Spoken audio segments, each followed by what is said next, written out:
Commander Lisa Powell stood at the observation deck of the U.S. Nighthawk, her eyes fixed on the massive alien vessel that hung against the backdrop of stars.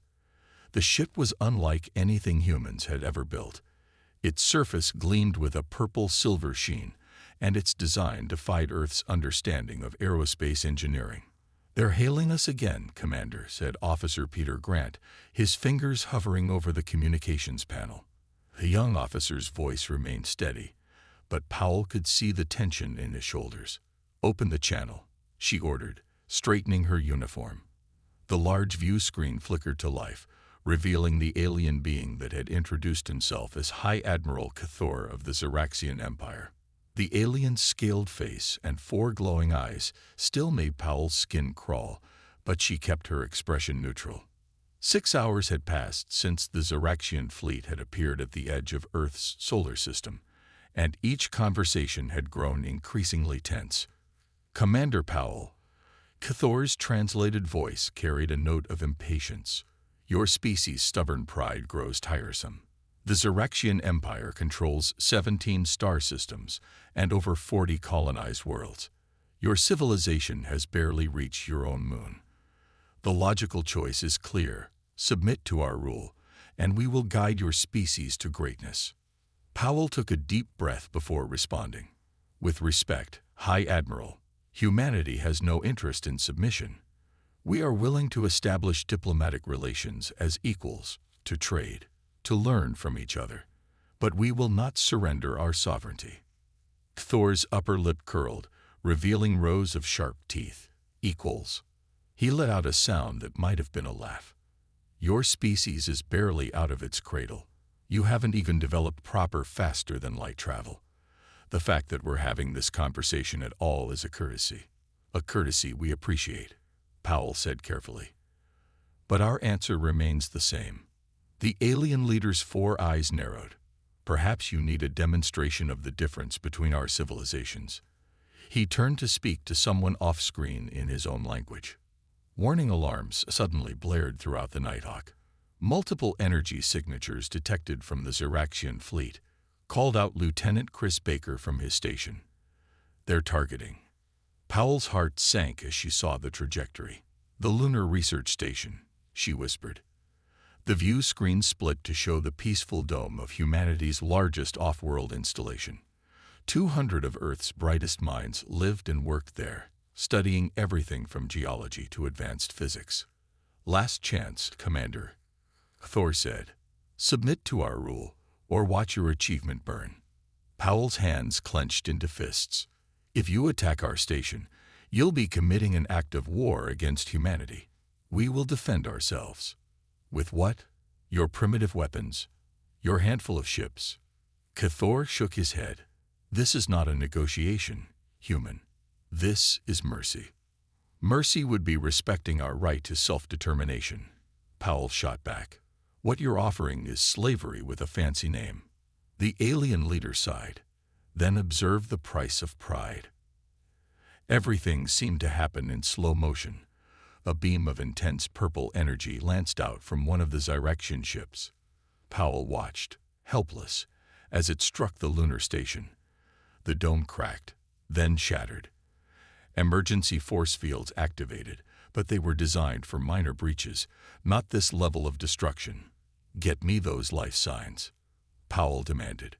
Lieutenant Baker's voice cracked as he responded. "None detected, Commander. The station's gone. All 200 personnel. They're gone." Powell felt ice in her veins, but her voice remained steady.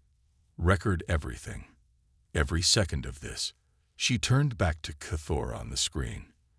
"You just murdered 200 innocent people. Scientists, researchers, people dedicated to understanding the universe. I eliminated a primitive outpost to make a point," Thor corrected. "Your species has 72 hours to submit to Xeraxian rule. If you refuse," his 4 eyes blinked in sequence, "well, Earth has many more targets than one small lunar station." The transmission cut off, leaving the bridge in silence except for the continuing alert signals. "Send everything to Earth Command," Powell ordered. "And get me a secure line to Admiral Hudson. She stared at the debris field that had once been the lunar station. They think they just showed us our weakness, but they actually showed us something far more important. What's that, Commander? Officer Grant asked. They showed us exactly who they are. Powell's expression hardened. And they have no idea who we are. Send a message to Earth Command. Tell them to activate Project Pandora. As the message was sent, Powell watched the Xeraxian ships through the view screen. They were powerful, yes, advanced, certainly, but they had just made a terrible mistake. They had assumed humanity's relatively young age in space meant they were primitive in all ways. They hadn't considered that a species that had spent most of its history fighting itself might have developed technologies and strategies that a long-established empire couldn't imagine. The Xeraxians had given Earth 72 hours to surrender. Instead, they had given humanity 72 hours to show them exactly how wrong they were about Earth being defenseless. Send a message to all Earth ships, Powell commanded. Code Echo 7 Delta. The text should read, "The gloves are coming off." As her crew carry out their orders, Powell thought about the lives lost on the lunar station. Their deaths would not be in vain. The Xeraxians thought they had just established their dominance. Instead, they had sown the seeds of their own defeat. Because if there was one thing humanity had learned from its own bloody history, it was how to face bullies who thought their technological advantages made them invincible. In her mind, Powell could already see the pieces moving into place. Project Pandora had been developed in secret for exactly this kind of situation. Dr. Nathan Wright's quantum technology was about to change everything the Xeraxians thought they knew about warfare. Message sent, Commander, Officer Grant reported. Now we wait, Powell said, her eyes still fixed on the Xeraxian fleet. And we prepare. She turned to her crew, seeing the same mix of grief and determination on every face. They think they just showed us our place in the galaxy. In 72 hours, we're going to show them theirs. The next 3 days would change the galaxy forever. And despite the tragedy they had just witnessed, despite the overwhelming odds they faced, Powell felt a grim smile form on her face. Because she knew something the Xeraxians didn't. Humanity was at its most dangerous when backed into a corner. The real demonstration of power hadn't happened yet, but it would. And when it did, the Xeraxians would learn why so many human idioms involve the dangers of poking sleeping bears. Deep beneath the Rocky Mountains, Dr. Nathan Wright stood in front of a massive holographic display. The underground facility, known only as Site 7, had been his home for the past 5 years. Blue light from the display reflected off his glasses as he studied the latest test results of Project Pandora.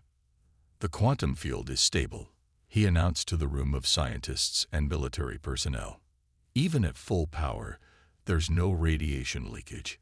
He turned to face Admiral Eric Hudson, who had arrived an hour ago from Washington. We're ready. The Admiral nodded slowly. You're certain these weapons will work against Xeraxian ships? We won't get a second chance at this. Their shields are advanced, Wright agreed, pulling up new diagrams on the display. But they work on principles we understand. The quantum disruptor doesn't need to break through their shields. It simply changes the rules of physics within a targeted area. Their ships will be intact, but useless.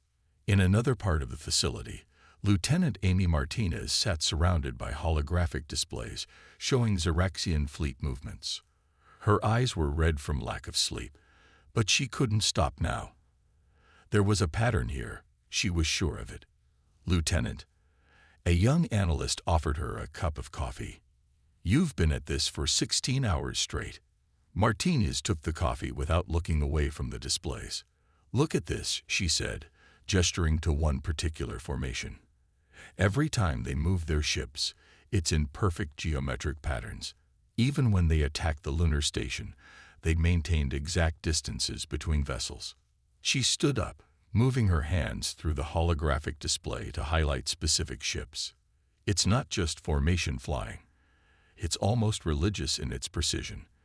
Like they physically can't break these patterns. Her fingers flew over the control panel. and the display changed to show historical footage of Xeraxian ships that Earth's deep space telescopes had captured over the past year.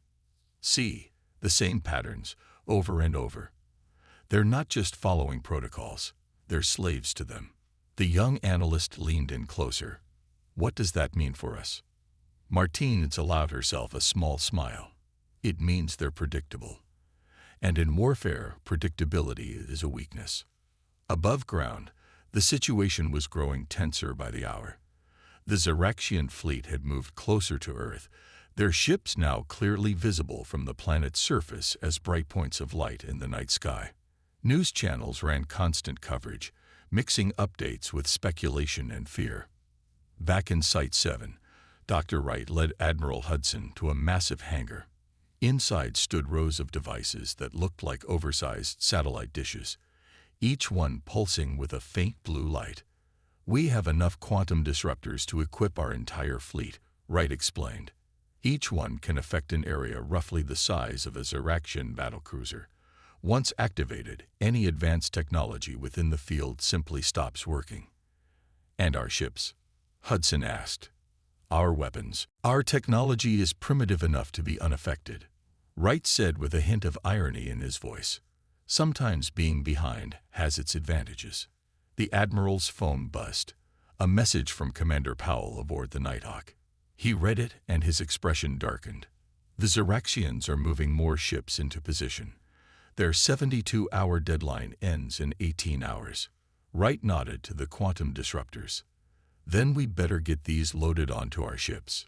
Meanwhile, Lieutenant Martinez burst into the command center, clutching a tablet.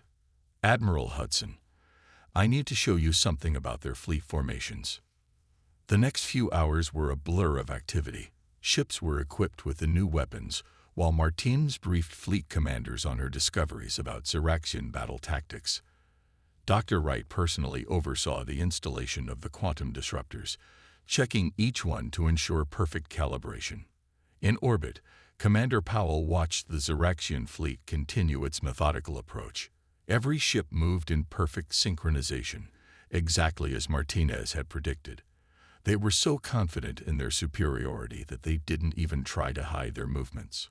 With 12 hours remaining before the deadline, Admiral Hudson called a final meeting in Site 7's command center.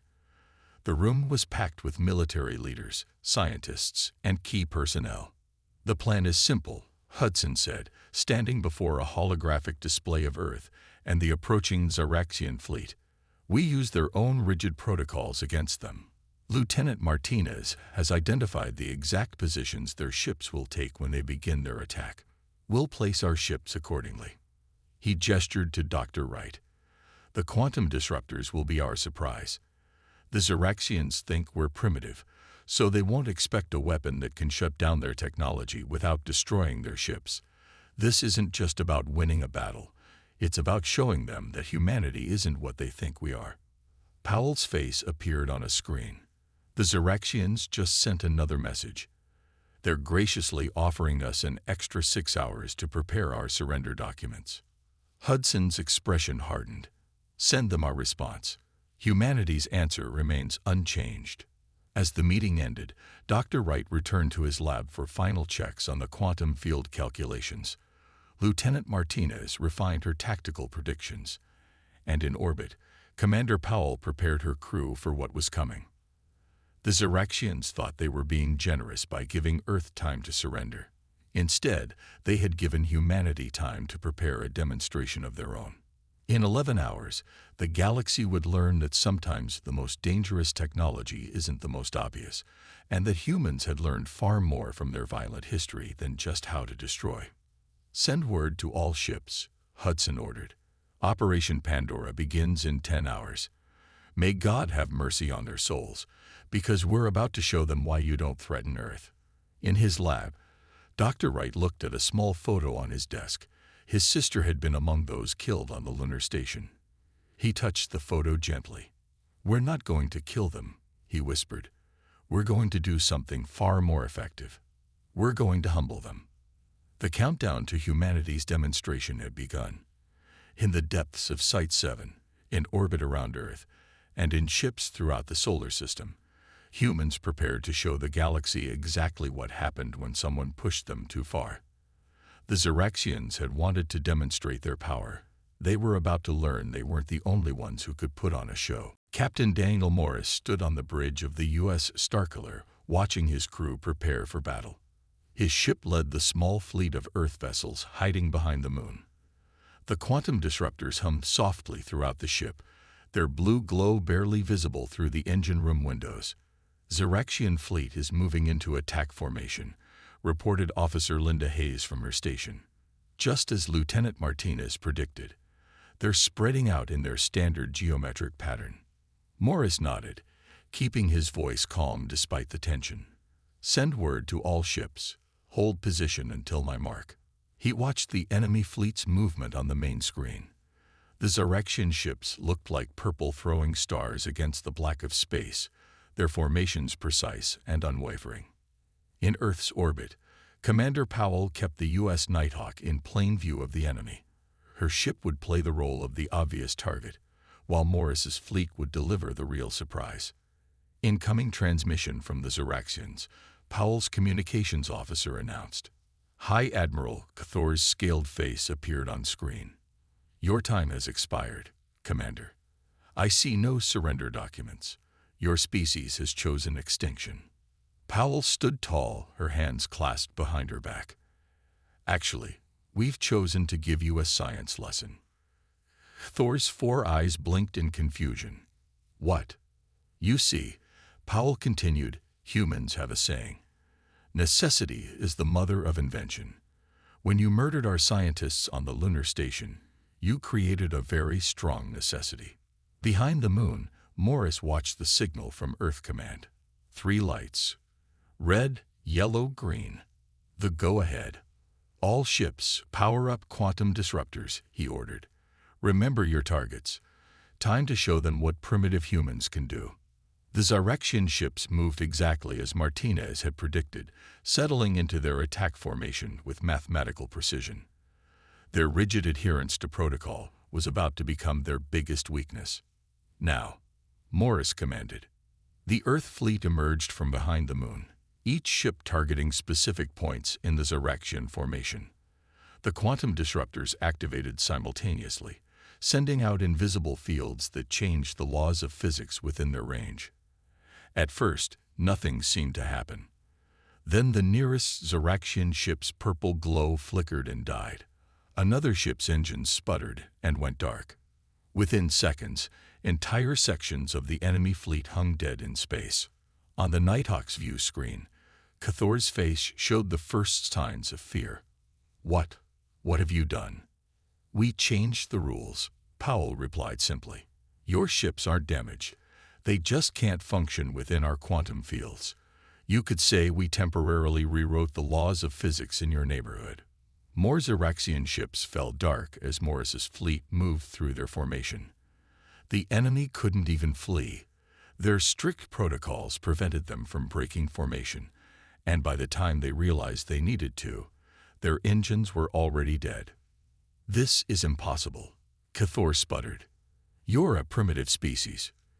You barely have space flight. We're primitive.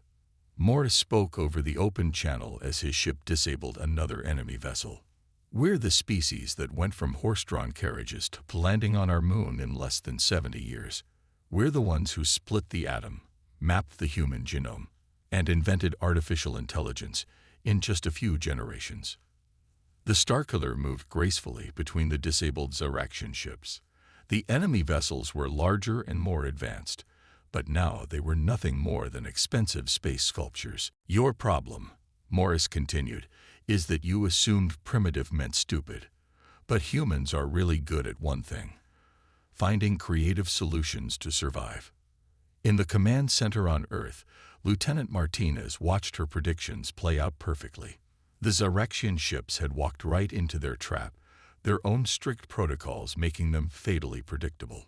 Admiral Hudson stood beside her, watching the tactical display. Send the message to all Earth ships. Phase 2. The Earth fleet regrouped, surrounding the now powerless Xeraxian vessels. Not a single shot had been fired. Not one life had been lost.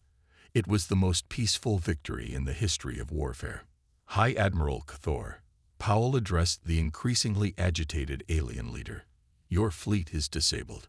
Your ships are intact, and your crews are unharmed. We could have chosen to destroy you, but we didn't. Because unlike you, we don't believe advanced civilization means killing those who disagree with us. She leaned forward slightly. Here are our terms. You will withdraw from Earth's solar system. You will acknowledge Earth as a sovereign and independent world, and you will compensate the families of the lunar station victims. Thor's scales had paled considerably. And if we refuse, then we'll leave your ships floating here as a monument. Morris cut in. A reminder that technology isn't just about who has the biggest ships or the strongest weapons. It's about who can think beyond the obvious. The silence that followed was broken only by the soft hum of ship systems. Finally, Thor spoke, his voice much less confident than before. You could have destroyed us. Yes, Powell agreed. But then we would have proved we're exactly what you thought we were, primitive and violent. Instead, we proved we're something else entirely. We're innovative, adaptive, and most importantly, we're better than simple revenge. One by one, the quantum disruptors were deactivated. The Xeraxian ships slowly came back to life, their systems rebooting. You have 1 hour to begin your withdrawal, Admiral Hudson announced over the general channel. And Kithor, the next time you meet a primitive species, remember this day. Remember how humanity chose to show mercy when we could have chosen destruction. As the Xeraxian fleet slowly retreated, Morris turned to his crew. Send word to Earth. Operation Pandora is a success. And someone get Dr. Wright on the line. His quantum disruptors worked perfectly. The victory spread across Earth's communication channels. Humanity had faced its first major alien threat and emerged triumphant, not through superior firepower, but through innovation and strategic thinking. In orbit, Powell watched the Xeraxian ships disappear into deep space. Send a message to all Earth ships, she ordered. The text should read, Today, humanity didn't just defend Earth. We showed the galaxy that being young doesn't mean being weak, and being advanced doesn't just mean having powerful weapons. We showed them that humanity's greatest strength isn't our technology. It's our ability to think differently. The message was sent, and across Earth, celebrations began. But in military commands and scientific laboratories, people were already preparing for what would come next. Because this victory wouldn't just change Earth's place in the galaxy. It would redraw the maps of power throughout known space. Communications officer Samantha Cole hadn't slept in nearly 30 hours. The messages kept coming in from all corners of known space, flooding the newly established Turin Communications Center in Geneva. Her screens lit up with transmissions in dozens of alien languages, all responding to humanity's stunning victory over the Xeraxian fleet. Another message from the Aetherian Alliance. She called out to Dr. Catherine Phillips, who was trying to make sense of all the diplomatic contacts. They're requesting immediate dialogue with Earth's leadership. Phillips, Earth's leading xenoanthropologist, moved to Cole's station. Her usual calm demeanor showed signs of excitement as she read the translation. The Aetherians are peaceful. Their support could be valuable in establishing Earth's new position in the galactic community. Across the room, another communications officer raised his hand. Dr. Phillips, incoming transmission from something called the Vega Confederation. They're offering us trading rights. Phillips smiled. The Vega Confederation controls most of the trade routes in this sector of the galaxy. They've never offered first contact trading rights before. The center's main display showed a map of known space, with the Xeraxian Empire marked in purple. As they watched, new signals began appearing from within the Empire's borders. Cole's translation software worked overtime to keep up. These are coming from inside Xeraxian space, Cole said, her eyes widening. Multiple species, they're declaring independence from the Empire. Dr. Phillips moved quickly between stations, reading the incoming messages. The Xeraxians didn't just rule Earth's sector of space. They controlled dozens of species, most of them thought to be primitive, just like us. Our victory showed them all something important, that being younger doesn't mean being weaker. In orbit, aboard the U.S. Nighthawk, Commander Powell was in a conference call with Earth's leadership. The ship's meeting room displayed holograms of government officials from around the world. The quantum disruptor technology has changed everything, Powell explained. But it's not just the technology itself, it's what we chose to do with it. We could have destroyed the Xeraxian fleet. Instead, we showed mercy. That decision is having ripple effects throughout the galaxy. On her screen, the president of the African Union nodded.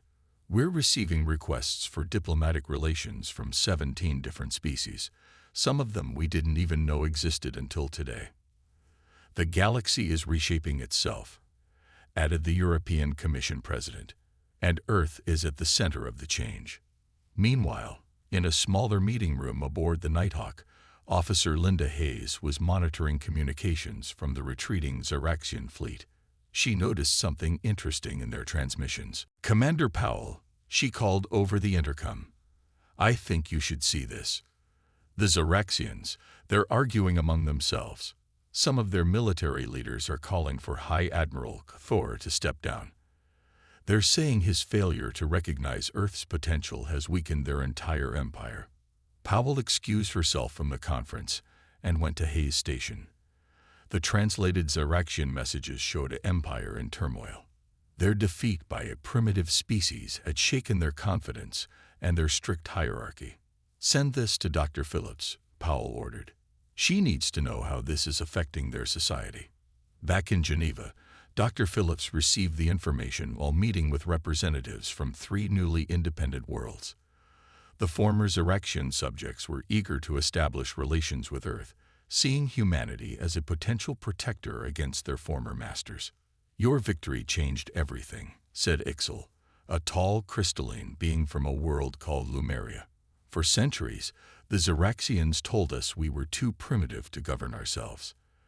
Then you proved that primitive is just a word they use to keep others down. We're not looking to replace the Xeraxians as rulers," Phillips assured them.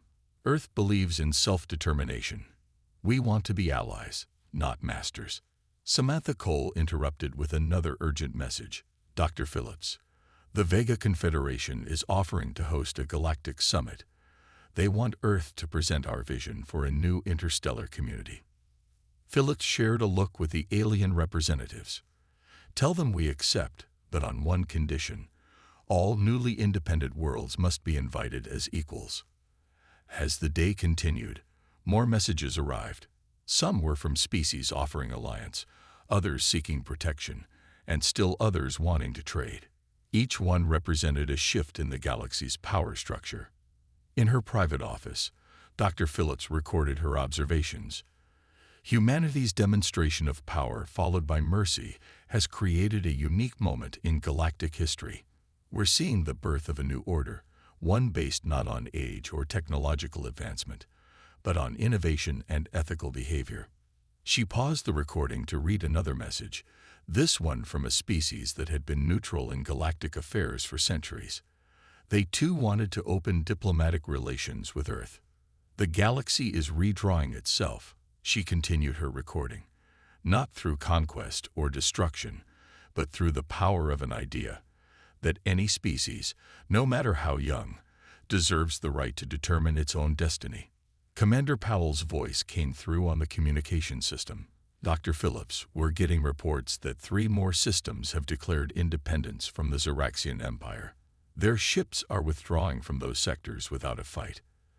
They can't risk another demonstration of our technology." Phillips smiled as she added to her record.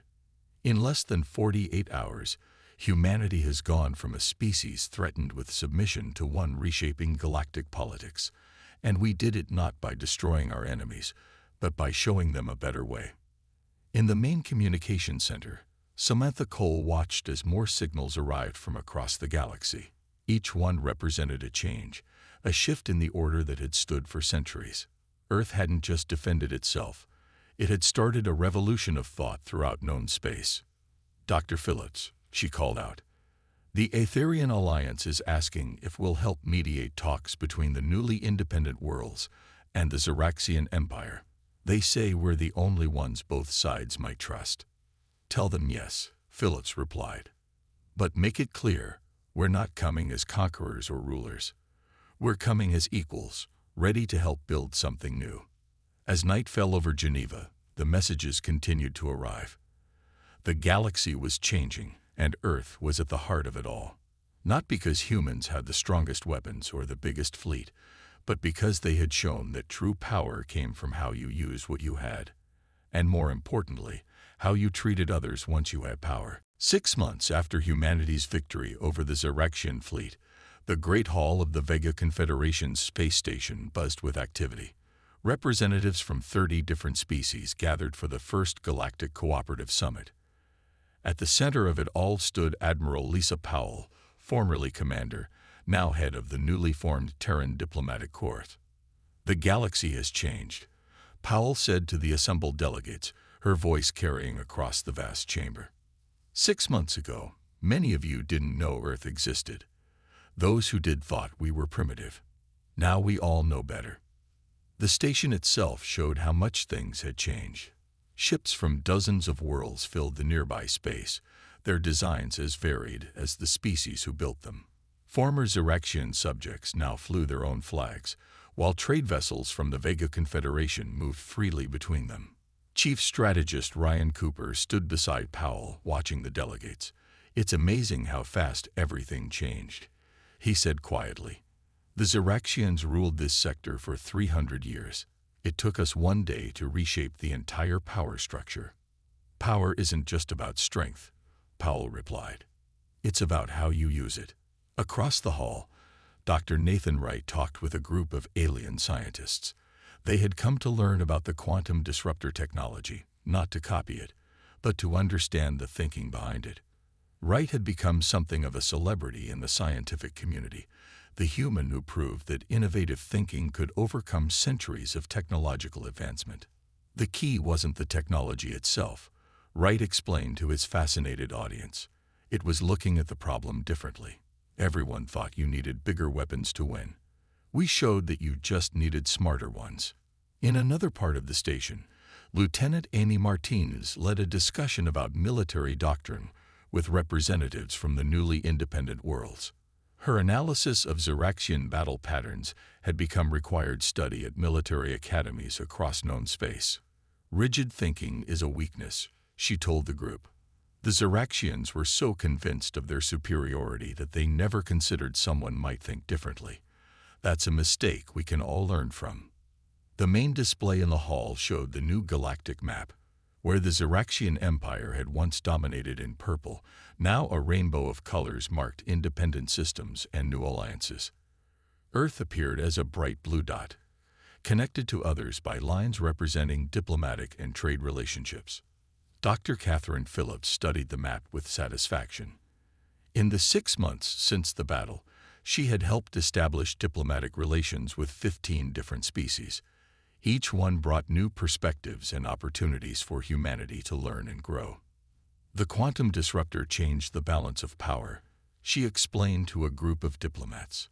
But it was our choice not to destroy the Xeraxian fleet that really proved we were ready for a place in galactic society. A commotion near the hall's entrance drew everyone's attention. High Admiral Cathor, now simply Ambassador Cathor, entered with a small delegation of Xeraxians. Their empire had survived, but changed. They now held only their core systems, their former subjects having gained independence. Thor approached Powell, his 4 eyes fixed on her. The hall grew quiet, remembering how their last meeting had ended with the destruction of Earth's lunar station. Admiral Powell, Thor said, his voice carrying none of its former arrogance. The Xeraxian people have learned much in these past months. About ourselves, and about the danger of underestimating others. Powell nodded. We've all learned, Ambassador. That's why we're here. Indeed. Thor looked around the hall. My people ruled through force for so long, we forgot there were other ways. You showed us that mercy can be stronger than might. In the observation lounge, Samantha Cole monitored communications from across known space. Messages flowed between worlds that had never spoken before. Trade deals were struck, and cultural exchanges planned. The galaxy was talking to itself in new ways. Another request for Earth to mediate a dispute, she reported to Cooper. This time between the Aetherian Alliance and the Vega Confederation. They both trust our judgment. Cooper smiled. 6 months ago, they thought we barely qualified as intelligent life. Now they want us to settle their arguments. Funny how things change. The summit continued for 3 days. Treaties were signed, agreements made, and new relationships formed. Earth emerged not as a conquering power, but as a respected voice of reason in an increasingly complex galaxy. On the final day, Powell addressed the delegates one last time. 6 months ago, humanity faced a choice. We could submit to rule by others, fight back with destruction, or find a better way. We chose innovation over submission and mercy over vengeance. That choice didn't just save Earth. It opened the door to something new. She gestured to the gathered representatives. Look around this room. Former enemies sitting together. Independent worlds trading freely. Species that never spoke now sharing knowledge. This is what happens when we choose cooperation over domination. As the summit ended and delegates returned to their ships, Dr. Phillips made one final entry in her records. The galaxy learned 3 important lessons from humanity. First, never assume that younger means weaker. Second, true strength lies not in the power to destroy, but in the wisdom to show mercy. And third, sometimes the most primitive species can teach the most advanced ones about true civilization. The Earth ships prepared for their journey home.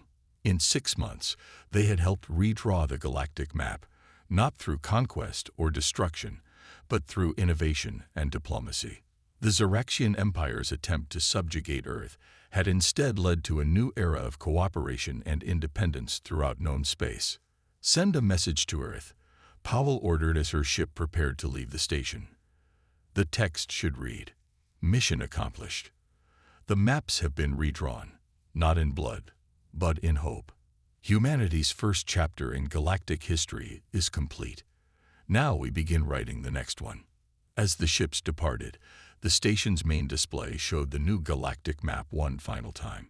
Earth's little blue dot shone brightly, no longer a primitive outlier, but a beacon of innovation and wisdom in a changing galaxy. The galaxy had learned what humans had known all along, that true civilization isn't measured by the age of your species or the power of your weapons, but by the choices you make when you have power over others. The next chapter of galactic history was beginning, and humanity would help write it, not as conquerors or subjects, but as equals in a community of worlds. The maps had been redrawn, and with them, the future of all species had changed for the better.